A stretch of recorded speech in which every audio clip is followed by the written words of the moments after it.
બાંગ્લાદેશમાં હિન્દુઓ પર થતી હિંસાને લઈને ભારતીય સંતોએ ચિંતા વ્યક્ત કરી છે। અખિલ ભારતીય સંત સમિતિ અને હિન્દુ ધર્મ સેનાએ સરકારને અપીલ કરી। બાંગ્લાદેશમાં હિન્દુઓ પર થતા હુમલાઓ રોકવા કામગીરી કરવા અપીલ કરી છે।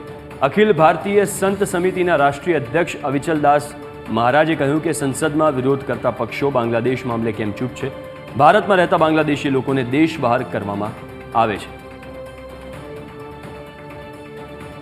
જેવી રીતે કે અખિલ ભારતીય સંત સમિતિ દ્વારા અમારા રાષ્ટ્રીય અધ્યક્ષ માનનીય શ્રી અવિચલદાસજી મહારાજ દ્વારા આજ પ્રેસ કોન્ફરન્સ બોલાવવામાં આવી છે। બાંગ્લાદેશના જે થઈ રહ્યું છે એ બહુ હિન્દુ પર જે અત્યાચાર થઈ રહ્યા છે એ બહુ ખોટું થઈ રહ્યું છે।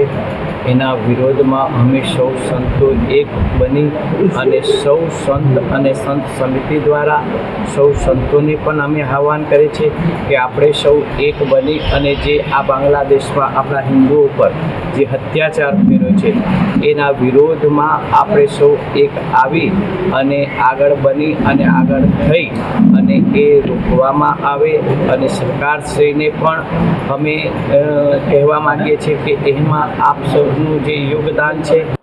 બાંગ્લાદેશમાં જે અમાનવીય અને સંપૂર્ણ રીતે રાક્ષસી પદ્ધતિથી હિન્દુઓ ઉપર જે અત્યાચાર થઈ રહ્યો છે એના પ્રત્યે રોષ અને વિરોધ દર્શાવવા માટે આ અખિલ ભારતીય સંત સમિતિનું આ પ્રેસ કોન્ફરન્સ છે। વૈશ્વિક સંસ્થાઓ પણ પોતાનું મોઢું બંધ કરીને બેઠી છે। માનવ અધિકાર સંસ્થાઓ એ પણ બંધ બેઠી છે અને સૌથી આશ્ચર્યનું તમને એ થાય છે કે આ દેશનો વિરોધ પક્ષ રાજકીય જે અત્યારે પાર્લામેન્ટમાં વકફ બોર્ડ વિશે જે ચર્ચા ચાલે છે એના વિરોધમાં કૂદીને હાથ લાંબા કરીને મોટા મોટા ઘાઘાટ કરીને એનો વિરોધ કરી રહ્યા છે।